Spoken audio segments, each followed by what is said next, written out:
غصہ انسان کو تباہ کر دیتا ہے اور انسان کی زندگی بالکل ختم اور ضائع کر دیتا ہے۔ اس کی مثال یہ سمجھیے، آج جیلوں کے اندر جتنے قیدی پڑے ہیں ان سے جا کے پوچھیں کہ بھائی آپ کیوں پڑے، تو قاتل کہے گا بھائی میں نے قتل کیا ہے۔ کیوں کیا ہے؟ غصے کی وجہ سے۔ اور آج کے جتنی طلاقیں ہو رہی ہیں اس کی وجہ کیا ہے؟ وہ بھی غصے کی وجہ سے۔ کوئی طلاق دے سے پوچھو بھائی کیوں دی ہے؟ وہ غصے کی وجہ سے۔ لیکن اللہ کا قرآن کہہ رہا ہے وَالْكَاظِمِينَ الْغَيْظَ وَالْعَافِينَ عَنِ النَّاسِ، وہ لوگ جو غصے کو پی جاتے ہیں اور لوگوں کو معاف کرتے ہیں، اللہ ایسے لوگوں کو پسند کرتا ہے۔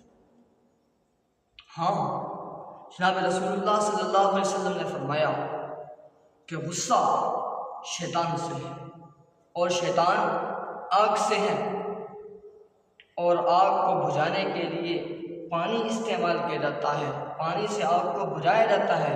لہٰذا جب تمہیں غصہ آئے تو وضو کرو تاکہ تمہارا غصہ ٹھنڈا ہو جائے۔ ایک حدیث یاد آ گئی، اللہ کے نبی صلی اللہ علیہ وسلم کے پاس ایک صحابی آئے، کہنے لگے یا رسول اللہ مجھے کوئی نصیحت کیجیے۔ تو اللہ کے پاک نبی نے فرمایا صلی اللہ علیہ وسلم نے فرمایا کہ اپنے غصے کو قابو میں رکھو۔ کہا یا رسول اللہ اور کوئی نصیحت؟ فرمایا غصے کو قابو میں رکھو۔